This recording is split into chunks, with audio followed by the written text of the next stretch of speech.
If you ever find a lipstick-stained receipt from a lingerie store tucked between two IRS documents in your home office, when your wife swears she only shops online, you don't scream. You don't confront. You sit back, smile, and wonder what shade of red humiliation wears best. I never believed in omens until I found a pair of panties stuffed inside one of my work boots, the exact same pair I'd seen her pack for a trip she supposedly never took. She told me she canceled that getaway with her friends because of a stomach bug, but unless diarrhea leaves lace prints and smells like Dior's hypnotic poison, someone's been doing acrobatics in our bed behind my back. I stared at those panties for a long time, not because I was heartbroken, but because I was calculating. That was the moment, the first break in the glass, the quiet crack that would spider out into a shatter only I would orchestrate. I didn't storm into the kitchen. I didn't ask for answers. Instead, I walked in and kissed her on the cheek while she baked banana bread, humming like the world wasn't falling apart. I asked how her stomach was feeling. She said, "Better," and I said, "Good, you'll need it." That night, while she slept next to me, curled up like she hadn't just tossed a hand grenade into our marriage, I lay awake staring at the ceiling, imagining the slow ruin of everything she thought she had. She didn't know that the game had already begun, that every good morning kiss would now be a loaded smile, every kind gesture a carefully planted seed. The goal wasn't to catch her. No, I wanted her to leave me. I wanted her to walk out thinking it was her brilliant, liberated idea.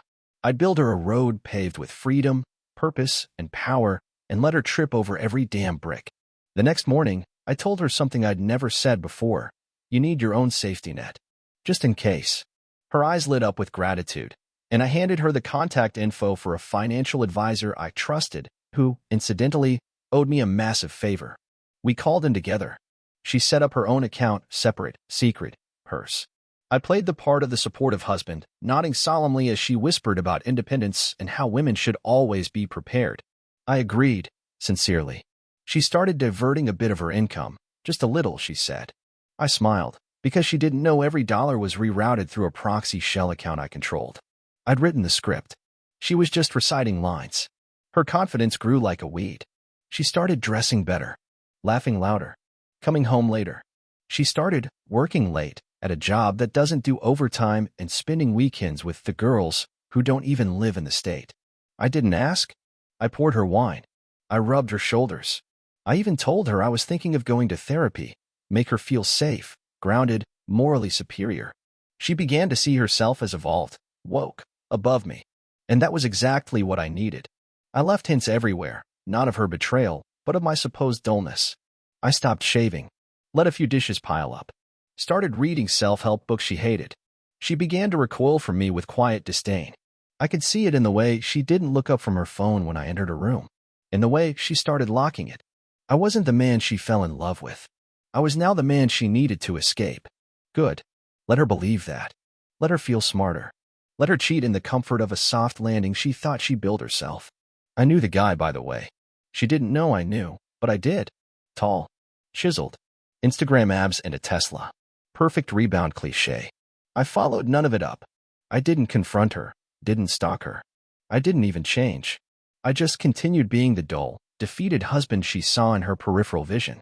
Until one evening, over dinner, she put down her fork and told me we needed to talk. I don't want to hurt you, she said, but I think we're growing apart. I smiled. Just faintly. Just enough. Maybe we are, I said. I let her go through her speech about independence, about following her truth, about rediscovering who she was. I nodded, told her I supported her, told her I was proud of her. She cried. I held her, told her I'd be okay, told her I just wanted her to be happy. She left the next week, moved into a rental she paid for with that freedom fund, started a new life, full of empowerment and zero suspicion.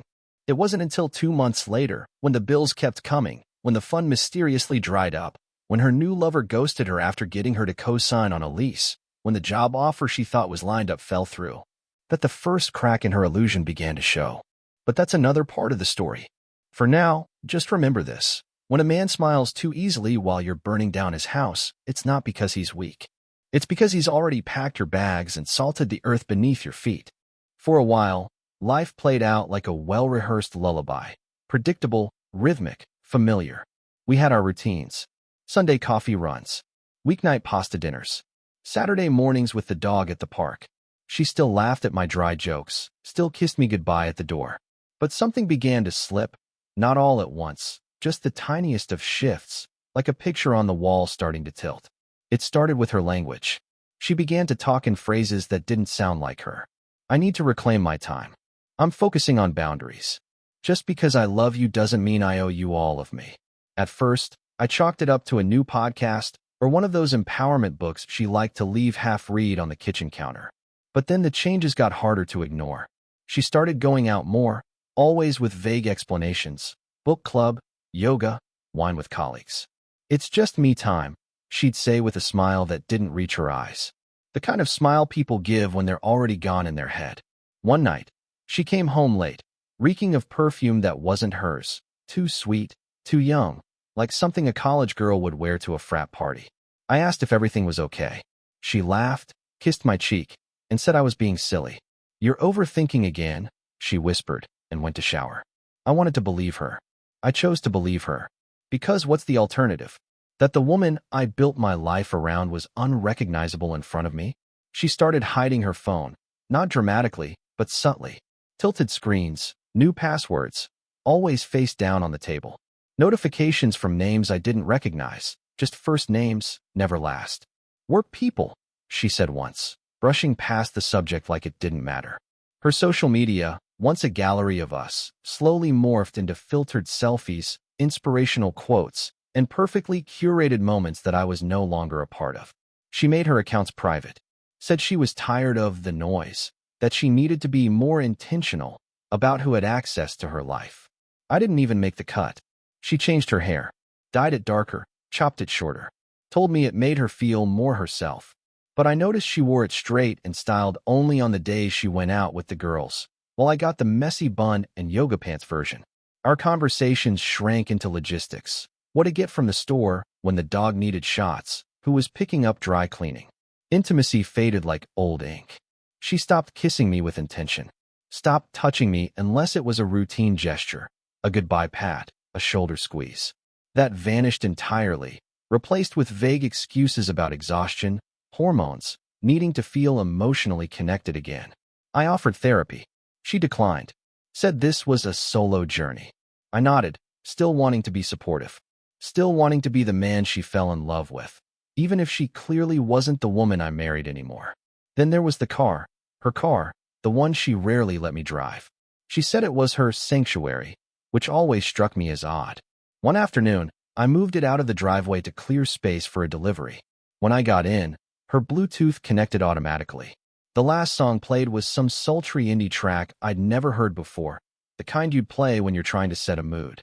I checked the glove box, more out of habit than suspicion, and found a receipt from a bar across town. A place I knew, a place she'd never mentioned. The timestamp was from the same night she said she was at a book club. I didn't say anything. I just folded it carefully and put it back exactly as I found it. Because deep down, I didn't need the whole truth yet. I needed more pieces. I needed to understand the pattern. That's when the big purchase showed up, on our shared credit card, no less. A $2,400 charge to some high-end boutique. I asked, half joking, if she was planning to run away with a sugar daddy. She didn't laugh, just said, "It's for my confidence." And then added, "You wouldn't understand." She was right. I didn't. I didn't understand how the woman I built a life with could morph into this glossy, aloof version of herself. She wore her transformation like armor, and I wasn't allowed behind it. I still made her coffee every morning, still folded her laundry, still asked about her day. She answered with politeness, but never warmth. I became a roommate in my own marriage, a placeholder in someone else's self-discovery montage. She smiled, yes, but it wasn't for me anymore. It was for someone or something else. And still, I didn't confront her. Because suspicion without proof is just paranoia. And I needed to be sure. I needed her to walk away on her own. Because the illusion of leaving with dignity would hurt more than any accusation I could ever throw. So I smiled too. And waited. It was a Wednesday, cold, unremarkable, the kind of day that makes you forget it even happened, until it doesn't. She was in the shower, humming that same damn song she always played when she thought she was alone, some dreamy, overproduced ballad that felt like a lie with a beat. Her phone, for once, wasn't glued to her hand. It was charging on the nightstand, unlocked, Screen glowing with a notification that slid across like fate itself pulling a trigger. I didn't grab it. I wasn't even trying to snoop. It lit up while I walked past, and it was the name that caught my eye. Not a full name. Just a single emoji, 2 cherries. That was it. Followed by a message that would have meant nothing to anyone else. But to me, it detonated everything. Still thinking about last night. Can still taste you. That little moan you make when I pull your hair? Addicting. I didn't breathe. Didn't blink. I just stood there, staring at those words like they'd been etched into my skin. It wasn't just the content. It was the casualness. Like this wasn't their first time.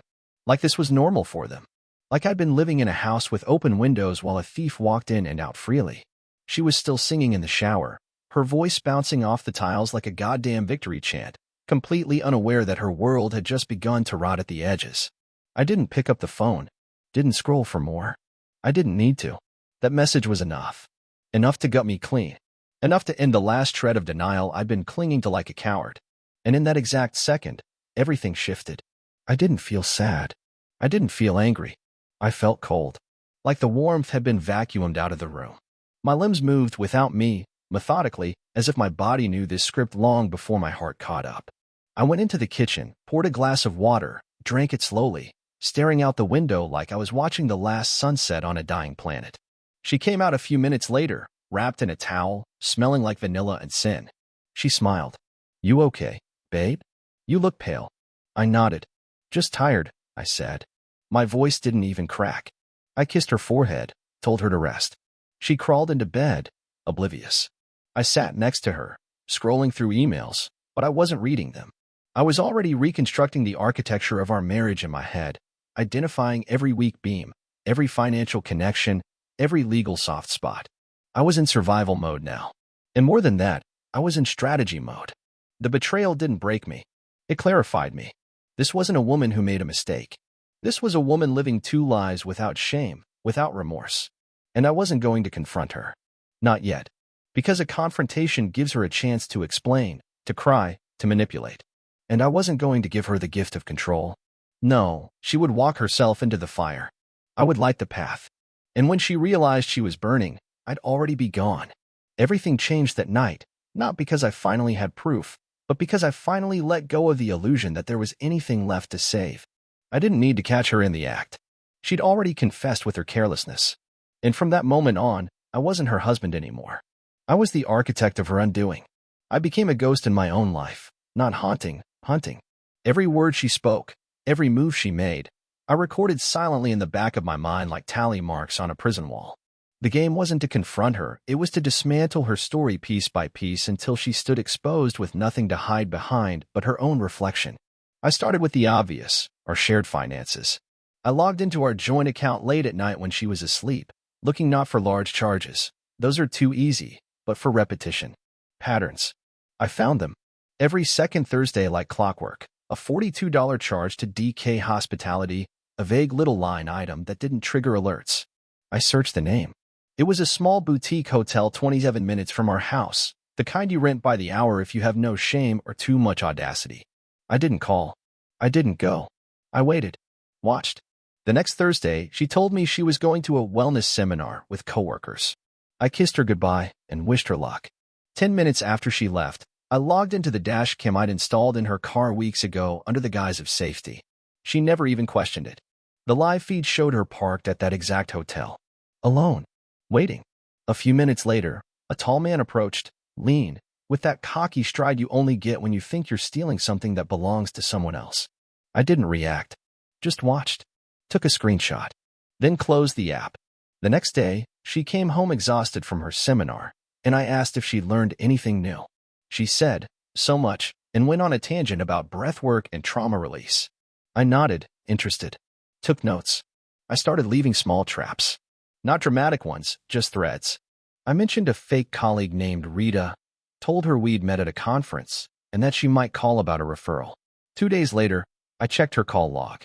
Sure enough, she'd blocked an unknown number, my burner. I smiled. She was cleaning up, thinking she was ahead. She didn't realize she was playing checkers on a chessboard I built. I didn't follow her directly. I followed her best friend instead. Kelly, the one she always claimed was working through some stuff and needed constant moral support. I found Kelly on Venmo. Public transactions are a beautiful thing when stupidity meets arrogance. 3 payments from my wife to Kelly in 2 months. Covering for me. Love you. Taxi from yoga, lol. And the final one, the one that told me everything. Your silence is gold. I screenshotted each one. Saved them to an encrypted folder labeled Work Project. The irony wasn't lost on me. Then I tested her lies in real time. I told her my company was holding an impromptu dinner and asked if she could join. She hesitated, just for a second, then said she'd try to get away from a meeting early. That night, I waited. At the time she should have arrived, I messaged her, running late? No reply. I checked the tracker in her purse, a gift she never questioned, designed like a designer key fob. She was nowhere near the restaurant. She was at the same hotel. Again, I didn't call. I didn't text again. I sat at the bar, drank a glass of wine, smiled at the waitress, and left a generous tip. Back home, she walked in late, makeup smudged, the scent of cheap cologne fighting with her perfume. Sorry, she said, the meeting ran long. I offered her a glass of water. She declined, went to bed without even looking at me. Good. Stay blind. I started recording our conversations, not for evidence, but for analysis. The lies had rhythms. She always touched her neck when she lied, rubbed it with 2 fingers, like she was trying to wipe off the guilt. She blinked slower, spoke softer, but only when she was afraid I might know. When she thought she was in control, she was animated, full of this manic kind of glee. She was falling in love with her own performance. And I let her think she was untouchable. I even bought her flowers, told her I was proud of how hard she was working. You've been really pushing yourself, I said, and her eyes darted, just for a second. She thought she was fooling me, still playing the role of the overburdened but loving wife. But she was already cornered. I didn't need her to confess. I needed her to keep lying, because every lie gave me more control. I began preparing the final move, drawing up the plan in silence. The financial advisor she trusted? He was mine.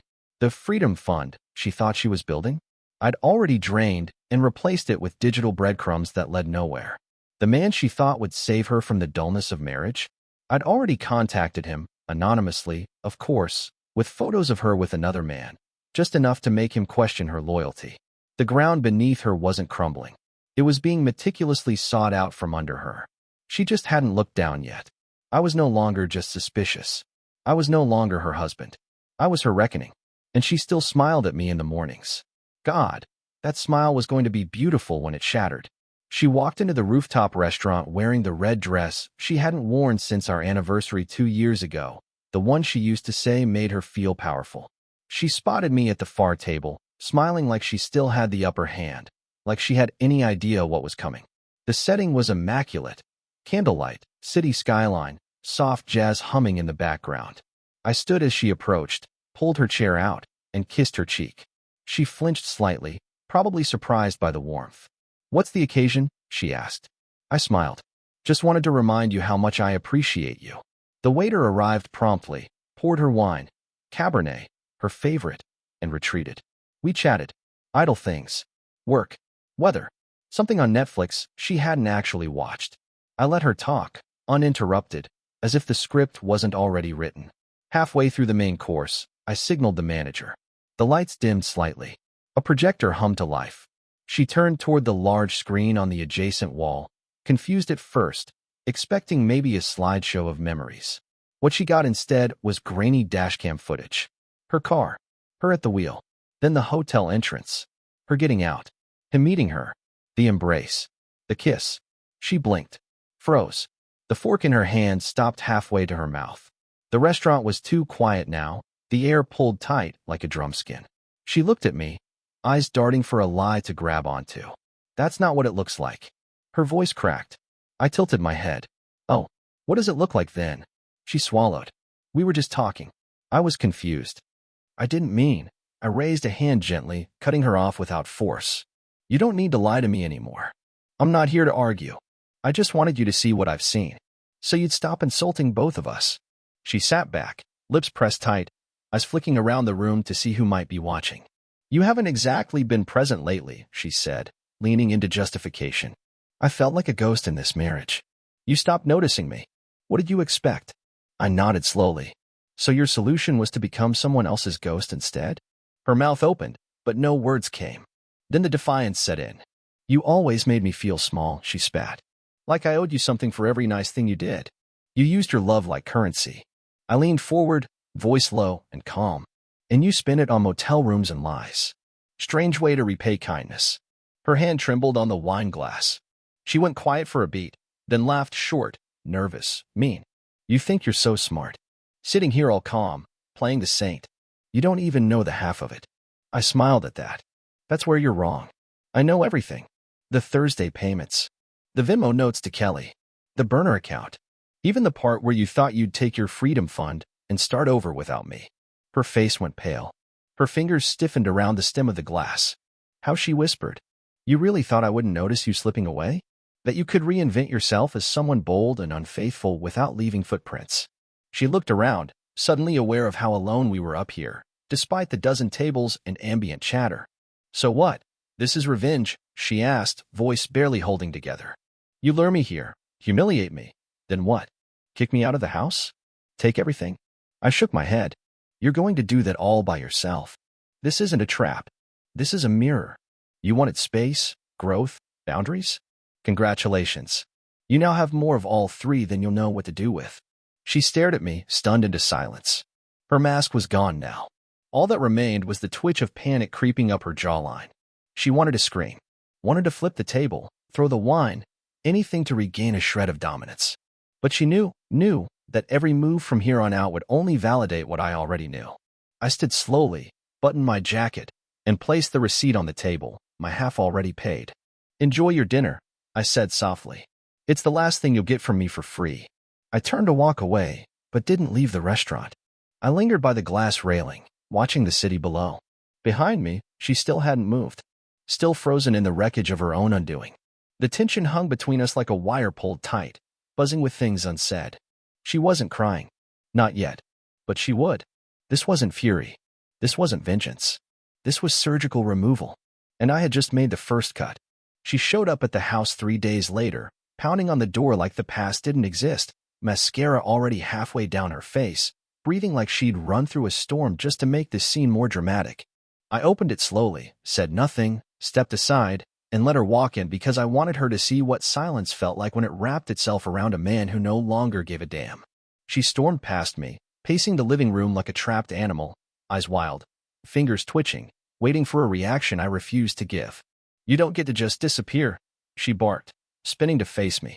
You don't get to throw a grenade into our life and act like it's nothing. I just stared, arms folded, leaning slightly against the doorframe like I was watching a badly written play. Say something, she snapped, voice cracking. You think you're so above it all, so pure, like you've never made mistakes? I tilted my head slightly. Name one, I said. That stopped her cold. She blinked. Her mouth opened and shut like a faulty switch. Then the real venom started. You smothered me, she screamed. Every day felt like prison with you breathing down my neck, with your little checklists and your perfect routines and your dead eyes. I shrugged. You seemed comfortable cashing those routines into handbags and brunches. She stepped back like she'd been slapped, but recovered fast. You were boring. Predictable. You think planning things makes you special? You never felt anything. You're like a spreadsheet pretending to be a man. I smiled faintly. And you mistook stability for weakness. That's why you needed someone who could barely spell commitment. She was shaking now, her rage dissolving into something closer to panic. I needed passion. Fire. You think a woman wants to be married to a statue? Statues don't cheat, I replied, tone even. They just stand still while storms pass. Guess which one of us was the storm? Her voice rose again, shrill now, desperation cutting through every syllable. You never made me feel wanted. I felt invisible. You never touched me like you used to. You never looked at me like I mattered.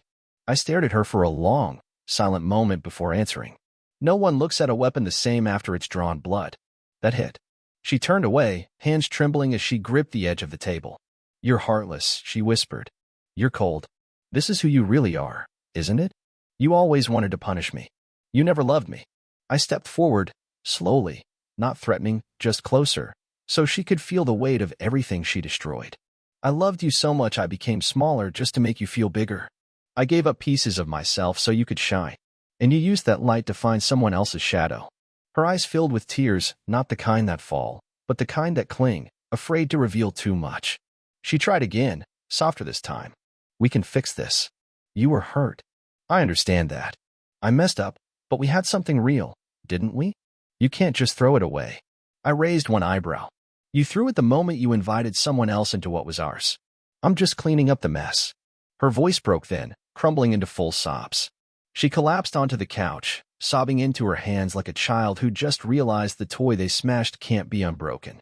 I didn't mean for it to go this far, she wept. It was supposed to be harmless. A distraction. I didn't know what I was doing. I sat across from her, unmoved, watching the performance unravel. You knew exactly what you were doing. You just didn't think I'd find out. And now that I have, you're not sorry for what you did. You're sorry for losing control. She looked up, face twisted in disbelief, as if hearing her own mirror talk back. Why are you being so calm? She whispered. Why won't you yell at me? Hit a wall? Cry? Something? I leaned back. Because I already buried you. The version of you I loved died the moment you decided my loyalty was a leash. Now I'm just tying the knot. Her breath caught. She stood, shaking her head. You can't mean this. You can't just walk away like I meant nothing. I nodded slowly. You're right. You meant something. That's why this hurts. That's why it has to end like this. Not with a bang, but with indifference. She stood frozen, unsure of whether to scream again or fall at my feet. But I didn't give her the space for either. I walked past her, opened the front door, and held it open. Not a word more. Not a shout. Not a plea. Just the cold, undeniable fact that she no longer had a place here. And that silence? That was the sound of power shifting forever. I began the revenge not with fire, but with a folder.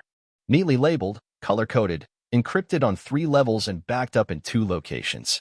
Inside it lived every receipt, every message, every screenshot, every snippet of audio from those late-night conversations she thought were hers alone. The dashcam footage. The hotel bills. The Venmo transfers to Kelly. The GPS data from the tracker hidden in her purse. The metadata from the wellness seminar PDFs she sent herself from his apartment's IP address. I wasn't collecting dirt. I was preparing the foundation for her fall. I met with my attorney in silence. Presented the evidence, piece by piece, without emotion, just facts and timestamps. He barely spoke, just nodded and took notes, every so often pausing to say, "This is airtight." I gave him the green light to file. Divorce, fault-based, citing adultery. I waived alimony preemptively, knowing it wouldn't matter. She had no claim after what I documented. I had the prenup she forgot she signed, one that penalized infidelity with the loss of all marital property rights. I froze the joint accounts that afternoon, diverted my paychecks into a private account she couldn't access, moved the investment portfolio into my name. Legally clean, all of it. I reclaimed the car she was driving. My name was on the title. I transferred utilities back to my own name and cut her access. I canceled the credit cards, locked her out of the streaming accounts, changed the door codes. Every severance was quiet, precise, untraceable until it was complete. Then came the social strike. I emailed her parents, calm, dignified, direct. I told them I wasn't seeking to cause drama, only to clarify why I would no longer be part of their lives. I attached 2 screenshots. No commentary. They didn't reply, but her father unfollowed her on every platform by the end of the day. Then I moved to her inner circle. Her colleagues. She had bragged once, drunk off wine and vanity, about how close she was with her HR manager, said she could get out of anything with the right smile. I sent that manager an anonymous tip through the company ethics hotline, detailed allegations of inappropriate relationships with a vendor, along with hotel timestamps and billing records that aligned a little too well with her expense reports. Just enough to trigger an internal audit. Just enough to cast doubt. Just enough to make her look like a liability. I didn't get confirmation, but I didn't need it. She called me a week later, voice thin with panic, asking if I'd heard something strange from her office. I said I hadn't, and I hoped everything was okay. She hesitated, then hung up. That same night, I initiated a petition for exclusive use of the house, filed the motion with evidence of her abandonment, financial recklessness, and mental instability. I didn't smear her. I let her actions speak. My lawyer said the judge would barely need to glance at the files. I packed her things into boxes, nothing thrown, nothing slashed or broken. Just neatly folded, sealed, labeled. I paid a delivery service to drop them off at her temporary rental with a note that simply read, "You wanted space. Here's all of it." She texted me, "You're being cruel." I didn't respond. She emailed, "We can still fix this." I archived it. Then came the final move. I uploaded everything, the entire archive, to a private, locked site with a single access key. Sent the link to one person, the man she cheated with. No words. No message. Just the cold mirror of her choices. I watched as he deleted her from every platform within 48 hours. I didn't need to say a thing. She had done all the damage herself. I simply handed out the autopsy report. The last piece? A small gift. A framed copy of the prenup with her signature, delivered to her desk at work. No card. No flourish. Just her own handwriting under the clause titled Infidelity Nullification. Word spread faster than I expected. By the end of the month, she was living out of a one-bedroom sublease, ghosted by her affair partner, under HR investigation, and no longer invited to family dinners. She still thought she had time. She thought she could repair, manipulate, recover. What she never realized was that the moment she sent that first message, she'd already stepped into checkmate. All I did was close the board. It happened at her niece's birthday party, a gathering she insisted on attending to show everyone she was doing fine, moving forward. All that shallow empowerment fluff she'd been clinging to like a security blanket unraveling in her hands. She walked in wearing a summer dress too young for her age, with oversized sunglasses she didn't take off even indoors, the kind of outfit you wear when you're desperate to look untouched. Her smile was wide, forced, all teeth and no warmth, and she immediately started making the rounds like a politician at a dying campaign rally, hugging, laughing too loudly, pretending like her world wasn't already leaking at the seams. What she didn't know was that I had arrived early. I had spoken to her parents, calmly, respectfully, no bitterness. I handed her mother a sealed manila envelope. Inside were screenshots, time-stamped hotel receipts, messages signed with emojis, voice memos recorded during her whispered phone calls. I didn't need to say much. Her father read 3 lines, closed the folder, and quietly said, "I always wondered," then walked away. By the time she arrived, the mood had already shifted. The air was too still. Conversation stalled when she entered the room. Her sister, once her staunchest ally, didn't greet her at the door. Her aunt barely nodded. Even the niece whose party it was barely acknowledged her. But she kept performing, grabbing plates, making jokes, tossing her hair like the center of gravity hadn't moved 6 feet to the left where I stood, silent, unmoved, watching. And then came the final crack. Her lover arrived, uninvited, clearly unaware of the setting, his presence alone a violation. He walked in, looked around, confused, and when his eyes met hers, something passed between them, something jagged and unfinished. She turned pale, rushed toward him like she could explain the whole thing away in one breath. But he wasn't looking at her anymore. He was looking at me. And then, deliberately, he handed her his phone. I saw her expression shift. She looked at the screen, and whatever she read there made her legs buckle just slightly. She laughed. A brittle, broken sound. "You're kidding," she said. "This is a joke, right?" But he wasn't laughing. He stepped back, shook his head, and walked out without another word. Silence followed him out like a tide. She stood there, gripping his phone like it might anchor her, her sunglasses finally slipping off and clattering to the floor. Eyes wide, breath shallow, makeup starting to smear from the heat and the realization. Then her mother spoke, not loud, not cruel, just cold. "We saw everything. We know." Her voice didn't tremble. "You're not welcome in our home." Her father didn't even look at her. Her sister turned her back. And her best friend, once the one who covered her lies, who enabled the entire circus, stood beside me, arms folded, eyes hard. "He deserved better," she said quietly. "And we were fools to think you did nothing wrong." That was the moment the mask truly cracked. She turned in a full circle, eyes darting from face to face, looking for someone, anyone, to stand by her. There was no one. She tried to smile, then to cry, then to speak, but no one listened. The birthday decorations seemed garish now, the balloons absurd, the cake a cruel centerpiece to her collapse. She finally turned to me, voice low, barely audible. "You planned this. You did all of this." I didn't answer. I didn't need to. I simply looked at her. Calm. Measured. Not a flicker of sympathy. That silence, that was the blade. She wilted under it, shoulders curling in, the grandeur drained from her posture. She stood alone, a woman who had once believed she could control every piece on the board, now realizing the board itself was made of glass and she was standing barefoot. Her hands shook. She whispered, "Please," but it wasn't clear what she was asking for: forgiveness, a second chance, the ability to undo time. It didn't matter. I didn't move. I didn't speak. I simply stood there and watched. And that, more than any speech, more than any outburst, was what destroyed her. Because for the first time in her life, she wasn't being fought or adored. She was being dismissed. She slowly backed toward the door, her steps uncertain, slipping on the edge of the welcome mat as if the house itself was ejecting her. No one followed. No one stopped her. And when the door finally closed behind her, it was not with a slam, but with the soft, final thud of justice served. It happened in the worst possible place for her, and the best possible place for me, a family gathering at her parents' house. One of those mandatory Sunday get-togethers where everyone shows up pretending nothing's wrong while silently counting every crack in the drywall. She walked in late, of course, like she always did when she wanted attention, fake smiling like she was stepping onto a runway instead of into a room full of people who had already seen the receipts. Her father barely looked up from his coffee. Her mother gave a tight-lipped nod, eyes hollow, aged 10 years in the last 3 weeks. I was already there, seated at the table, chatting casually with her brother, who used to idolize her and now could barely look at her without clenching his jaw. When she saw me, her smile faltered. Then she spotted the envelope in my hand. I held it up, just slightly. "You left this at my house," I said. The room went still. She hesitated, trying to laugh it off. "What is it? A love letter?" Her voice wobbled. "No," I said, voice low but carrying. "It's the list of men you've cheated with." Took me a while to print it double-sided. Gasps.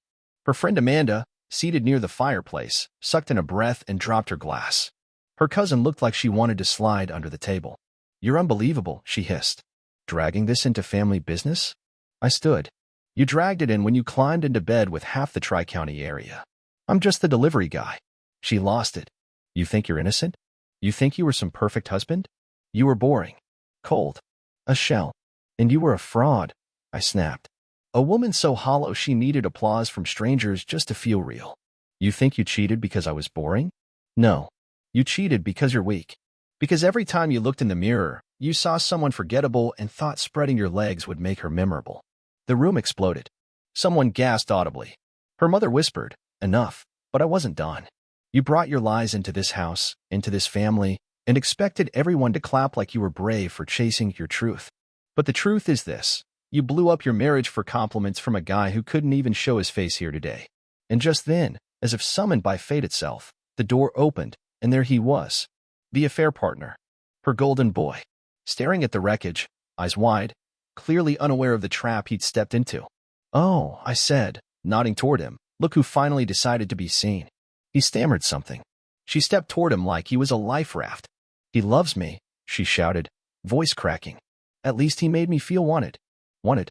I said, laughing bitterly. "He blocked you 3 days ago. You've been texting a void. You're not his partner. You're his regret." She turned to him. Tell them it meant something." He looked between us, between all the faces in the room, then shook his head. I didn't know it was this serious. I'm out." And just like that, he was gone, leaving her standing alone in the center of the room, arms trembling, face blotched, lipstick smeared, mascara running like her lies down her cheeks. "You all hate me," she choked out. "He's twisting everything." "No," her father said, standing now. "You did that yourself." Her voice shattered. "I gave everything to this marriage." I stepped forward, inches from her face. "You gave me scraps. While I gave you loyalty, you gave me excuses. While I planned our future, you rehearsed your lies. And now you want sympathy." She slapped me. It echoed. Her mother gasped. Her brother stepped forward, but I held up a hand. I didn't flinch. I didn't move. I just looked her dead in the eye and said, "Even your violence is pathetic." She broke. Right there. Fell to her knees in front of everyone, sobbing into her palms, the world caving in around her. "I'm sorry," she cried. "I'm sorry, okay?" But it was too late. Too quiet. Too empty. I looked around the room one last time, at her broken shell on the floor, at the stunned faces of those who had once defended her, and walked out the front door without another word. The silence behind me was louder than anything she'd ever screamed. And it was finally mine. It took less than 3 months for her to lose everything. The HR department that once shielded her didn't even wait for the investigation to finish. They quietly escorted her out one Friday morning after her personal days turned into a revolving door of shame. She told herself she could rebuild, start fresh, but the world she'd constructed on lies didn't offer second chances. Her friends, those brunch buddies and late-night secret keepers, began to disappear the second the group chats filled with screenshots.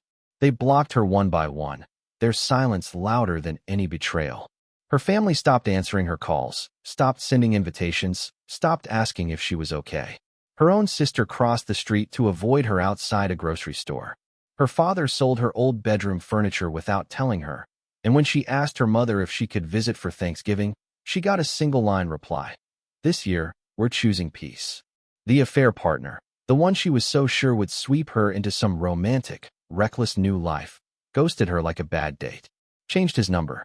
Switched jobs. Left town.